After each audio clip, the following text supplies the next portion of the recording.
Seu milagre está passando perto de você? De Kenneth Hagin Jr. Capítulo 1. A tua fé te salvou. Depois foram para Jericó, e saindo ele de Jericó com seus discípulos e uma grande multidão, Bartimeu, o cego, filho de Timeu, estava sentado junto ao caminho mendigando. E, ouvindo que era Jesus de Nazaré, começou a clamar e a dizer: Jesus, filho de Davi, tem misericórdia de mim. E muitos o repreendiam para que se calasse. Mas ele clamava cada vez mais: Filho de Davi, tem misericórdia de mim. E Jesus, parando, disse que o chamassem. E chamaram o cego, dizendo-lhe: Tem bom ânimo, levanta-te, que ele te chama. E ele, lançando de si a sua capa, levantou-se e foi ter com Jesus. E Jesus, falando, disse-lhe: Que queres que eu faça? E o cego lhe disse: Mestre, que eu tenha vista. E Jesus lhe disse: Vai, a tua fé te salvou. E logo viu e seguiu a Jesus pelo caminho. Marcos 10, 46 e 52. Quando você estuda o Novo Testamento, descobre que a frase "a tua fé te salvou" pode ser encontrada quase todas as vezes que Jesus ministrou às pessoas. Isso nos mostra que não foi apenas o poder de Cristo que os curou. Embora o poder que o Salvador possuía estivesse operando, note que ele não disse: "O meu poder te curou". Em vez disso, ele declarou: "A tua fé te salvou". A palavra de Deus declara que Jesus veio ao mundo para buscar, salvar os perdidos e libertar os cativos. O milagre chegou. Ele está aqui agora para a sua libertação. O milagre somente passará do seu lado ou você irá aceitá-lo. Não compete ao Senhor, à sua família, ao seu vizinho ou a mim, mas a você receber de Deus aquilo de que precisa. Em certas coisas que fazemos, temos de observar o protocolo. Aprendi isso quando jovem, servindo ao exército americano. Eu vesti alegremente a farda verde do exército. Muito patriota, sou feliz por ser americano. Podemos não ter tudo certo, mas já temos o melhor país que existe e sou orgulhoso dele. Acredito que você também tem orgulho do país onde vive. Quando eu estava no exército, ao obedecer o protocolo, aprendi a esperar. Era preciso aguardar até que me liberassem para falar com certas pessoas, e existia uma maneira especial de fazê-lo. Não se podia aparecer repentinamente no escritório do coronel sem convite. Quando eu recebi uma ordem para ir até o coronel, era guiado por um sargento, e havia um modo especial de me apresentar. Eu tinha de chamar a atenção e saudar, especialista da 4ª classe Hagin, reportando-se conforme ordenado o senhor. Então, ficava em pé e em silêncio até que o coronel falasse alguma coisa. Se ele não dissesse algo, eu permaneceria em pé parado, até que ele estivesse pronto para dizer algo. Então, daria apenas uma resposta breve. Isso é protocolo. Mas quero dizer-lhe que se você esperar para ser apresentado a Jesus, estará em apuros, porque o diabo vigiará para que a oportunidade nunca chegue. Assim, se alguém quiser descobrir sobre o Senhor, terá de tomar iniciativa. Por quê? Porque Deus mandou embora todo impedimento quando o Salvador foi à cruz. Antes do Calvário, não se podia chegar até a presença de Deus. Era possível entrar apenas em uma certa área do templo. O sacerdote levava o sacrifício pelo ofertante, então ele saía, matava o animal e concluía o serviço. O sumo sacerdote era o único que podia ir até a presença de Todo-Poderoso. As pessoas jamais podiam falar com o Pai Celestial. Era preciso sempre obedecer ao protocolo religioso, o sacerdócio que o Altíssimo tinha estabelecido para que as pessoas pudessem chegar até ele. Entretanto, no dia em que Jesus Cristo foi crucificado, o véu do templo, que separava o homem natural da presença de Deus, foi rasgado em 2, e as novas religiosas passaram a ser desnecessárias. Não se exigia mais qualquer apresentação especial. A humanidade teve a permissão de entrar na genuína presença de Deus pelo sangue do Senhor Jesus Cristo. Capítulo 2. A fé real consegue a resposta. O cego Bartimeu entendeu que para receber de Jesus aquilo de que precisava, no caso a cura, tinha de fazer alguma coisa a respeito dela. As pessoas na multidão não queriam ajudá-lo a chegar até Jesus, como se lê no versículo 48 do texto bíblico. Muitos ordenaram que ele se sentasse e ficasse quieto. Mas o milagre estava chegando e Bartimeu sabia disso. Ele tinha ouvido falar de Jesus. A Bíblia diz, de sorte que a fé vem pelo ouvir, e o ouvir pela palavra de Deus. Romanos 10, 17. Bartimeu tinha ouvido tudo o que Jesus estava fazendo, e então teve fé. Mas naquele momento estava em apuros. Sua igreja lhe dizia que se assentasse e ficasse quieto. Sua igreja, você diz? Sim. Seus compatriotas, pois todos pertenciam ao mesmo grupo religioso, tinham os mesmos regulamentos. Disseram-lhe: não, você não pode fazer isso. Precisa sentar-se e ficar quieto. Na época em que vivemos, o milagre está vindo e está somente passando por uma porção de pessoas porque elas estão dando ouvidos à tradição, ao invés de ouvir o que Deus diz. Estão sendo silenciadas, por isso, ficam sentadas e mantêm a boca fechada. Quero que você preste atenção quando a fé começar a se manifestar. A fé real está lá. Não pode ser silenciada. A fé real é persistente. A verdadeira fé consegue a resposta. Não me refiro a alguém que está simplesmente tentando algo, mas falo de alguém que tem fé. Bartimeu tinha fé. Note que quando ele gritou ainda mais alto, Jesus parou. Ele disse algo como: ouça alguém se esforçando por me alcançar, chamando por mim. Veja, o poder de Deus sempre reconhece o clamor da fé. Ele sempre parará por causa desse clamor. Também note como aquela multidão religiosa mudou quando Jesus chamou Bartimeu. Eles mudaram e disseram: oh, ele quer falar com você. Abra o caminho, o mestre quer vê-lo. A mesma coisa acontece hoje. Um pastor ou professor local pode começar a ensinar a verdade sobre a palavra de Deus. E as pessoas dirão: bem, não sei sobre isso. É diferente. Nunca ouvi dessa forma antes. Mas, quando alguém famoso prega a mesma coisa, todo mundo diz: oh, sim, está tudo bem, siga em frente, irmão, e ensine isso. Se o que você estiver ensinando não for contrário às escrituras sagradas, continue a sua instrução. Não ensine a própria doutrina, ministre a palavra de Deus. Não temos de julgar a veracidade do ensino de uma pessoa em razão do seu grande nome. Temos de estudar a palavra de Deus para descobrirmos a verdade sobre todas as coisas. Se algum ensinamento estiver de acordo com o que a Bíblia diz, não faz qualquer diferença se o pregador é ou não famoso. Há muitas pessoas totalmente desconhecidas ensinando a palavra de Deus hoje. Nem eu nem você ouvimos falar delas. Em alguns casos, elas nem têm estado no lugar certo na hora certa. Um pastor pode levantar-se em alguma igreja para ministrar e todos se entreolharem. Não quer dizer alguma coisa, mas realmente não estão concordando com o que ele está dizendo. Por isso, ele se contém. Então, o irmão Reagan vai ao rádio ou a uma cruzada e todos dirão: nosso pastor está certo. Ele deve ter aprendido aquilo com o irmão Reagan.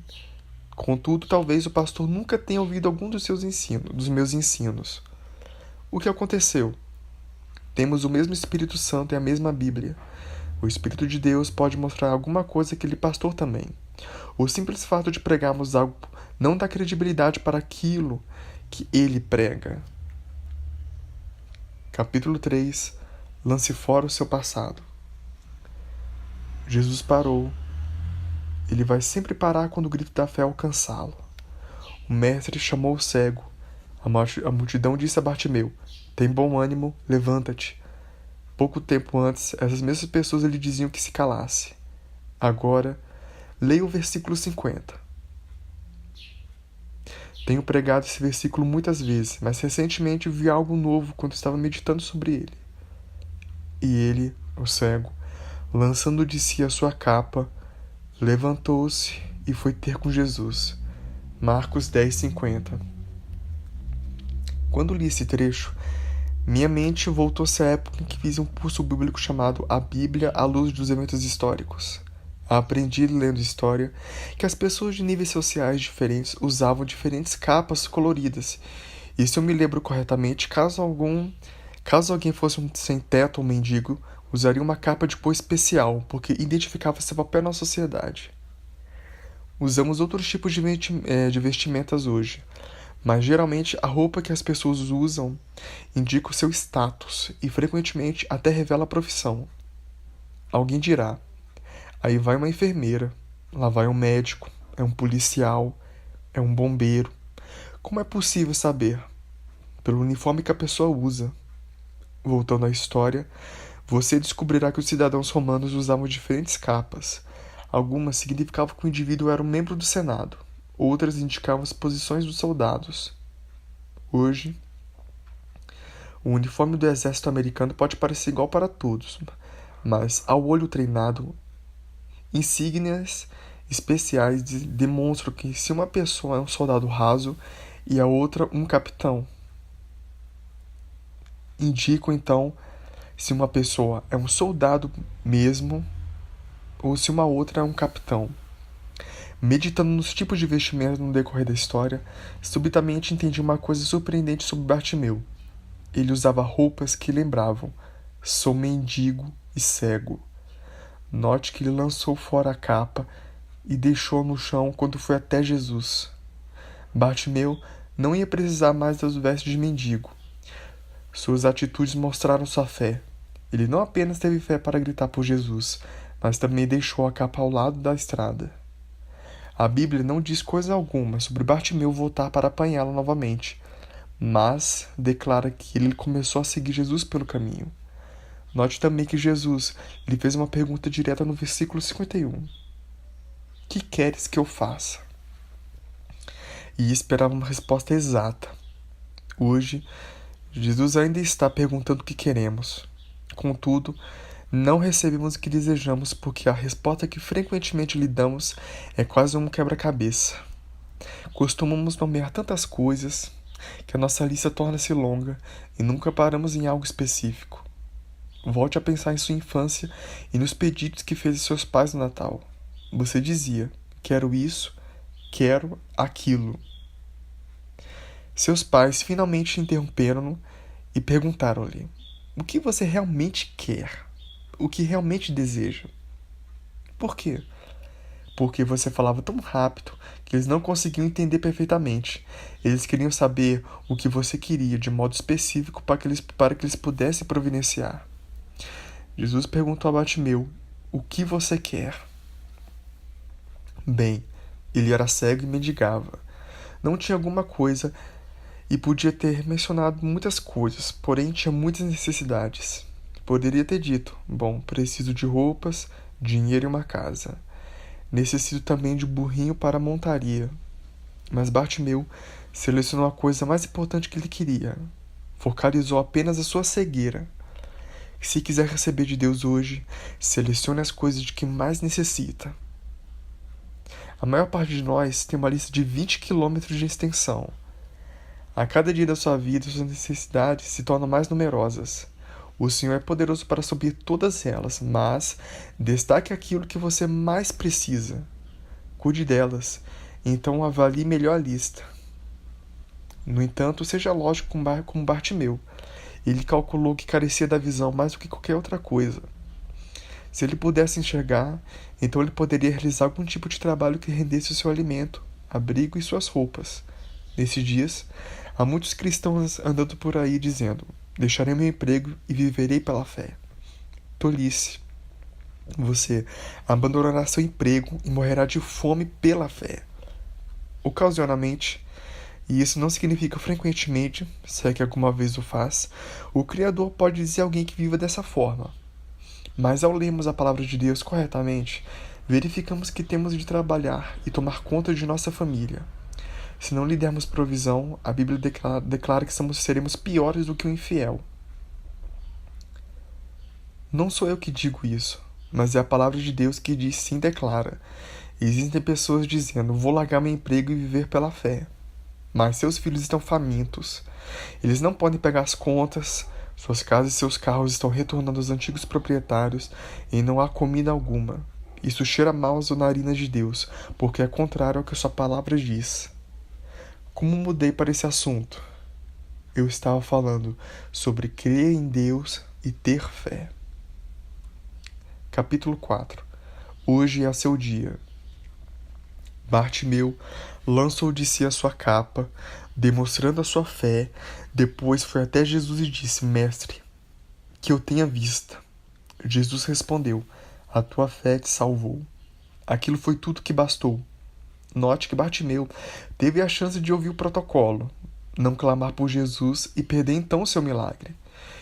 Ele tinha de fazer alguma coisa a respeito ou a sua oportunidade iria embora. Hoje é o seu dia para rogar a Deus. Nós, cristãos, podemos ajudar em oração, mas cabe a você, com a sua voz, clamar por ele.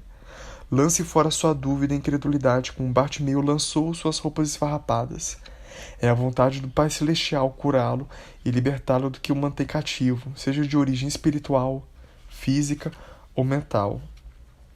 A palavra de Deus assim o diz. A palavra declara que é da vontade do Pai que você seja restaurado.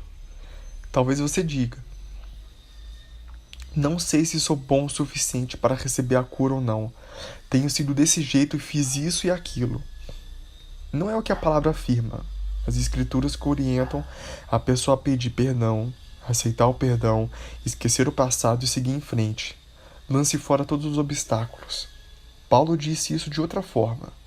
Esquecendo-me das coisas que atrás ficam, prossigo para o alvo, pelo prêmio da soberana vocação de Deus em Cristo Jesus. Filipenses 3, 13 e 14. A exemplo de Paulo, se você pediu a Jesus que lhe perdoasse e nasceu de novo pelo sangue dele, o seu passado não existe. Deus o apagou. Ele não se lembra mais de coisa alguma. Então, você pode lançar tudo. Do mesmo modo como fez Bartimeu, poderá levantar-se e dizer simplesmente, Jesus, Filho de Deus, tem misericórdia de mim. Nós dizemos isso porque esse é o tempo dos gentios. Creia somente. Foi o que Bartimeu fez. Ele jogou tudo fora e foi como se tivesse afirmado, eu creio. Isso não é dito em Marcos 10, mas as atitudes revelam que aquele mendigo acreditava na cura. Primeiro, Bartimeu clamou. Foi a fé clamando. Segundo, o cego levantou-se e deixou as vestes para trás quando andou até Jesus. Foi a fé em ação. Se você crer, será possível receber. Nem todos foram curados no dia em que o Senhor estava ensinando dentro de uma casa muito cheia. Somente um homem que fizeram entrar pelo telhado. Por quê? Porque foi ele o único que teve fé. Colocou a fé em ação e por isso recebeu a cura. Os outros enfermos presentes não tiveram fé e não receberam. A sua fé o coloca para dentro do reino de Deus quando você recebe o sangue purificador do Senhor Jesus Cristo. A sua fé o cura e o torna livre dos vícios que o têm aprisionado. O poder de Deus está envolvido, mas é necessário que a sua fé seja liberada. E por isso que Jesus frequentemente dizia às pessoas, a tua fé te salvou. O seu poder ali não conseguiria operar sem a fé. É como eletricidade no plano natural. Mostra-me onde estão os interruptores de uma sala. Deixe-me desligá-los e veremos quanta luz a companhia elétrica consegue colocar na sala. Os interruptores liberaram a eletricidade de tal forma que ela possa fluir pela lâmpada, para que então nos forneça luz. Se eu desligá-la, aquela energia ainda estará presente, mas somente os interruptores permitirão que a energia funcione. É sobre isso que Jesus estava falando quando disse, tua fé te salvou. Ele não disse, o meu poder não teve nada a ver com isso. Cristo explicou, meu poder esteve envolvido, mas a tua fé liberou aquele poder para que ele entrasse em ação. Vamos olhar novamente para Bartimeu, assentado junto à estrada, esmolando. Ele provavelmente segurava um copo. Certamente estava imundo e cheirava mal, por causa de tanta sujeira. Não podia enxergar, mas ouviu alguma coisa. O que é? Ele perguntou, agarrando um transeunte e depois sacudindo. O que é? Jesus está passando, comentou alguém. A mente de Bartimeu reagiu. Jesus, o filho de Davi, o Messias, que tinha sido profetizado, está vindo. Agora é minha vez, Jesus. Filho de Davi, disseram ao cego que ficasse quieto. Naquela altura, a multidão fazia mais barulho. Bartimeu podia ouvir que Jesus e seus discípulos se aproximavam. Provavelmente, o cego levantou-se e exclamou: Jesus. O Senhor ordenou: traga-no a mim. Quando deixou seu lugar no caminho, Bartimeu removeu aquelas velhas vestes empoeiradas. Deixou-as ali para sempre. O Filho de Deus disse: que queres que eu faça? Um mendigo pediu: Mestre, que eu tenha vista. Cristo garantiu: a tua fé te salvou. Você, que está sentado na poeira da dor, tristeza e do pecado, ou quem sabe ligado a vícios, doenças e enfermidades, um milagre está aqui. Hoje é o seu dia. Você irá deixá-lo passar ou fará alguma coisa sobre isto. Basta tomar uma atitude.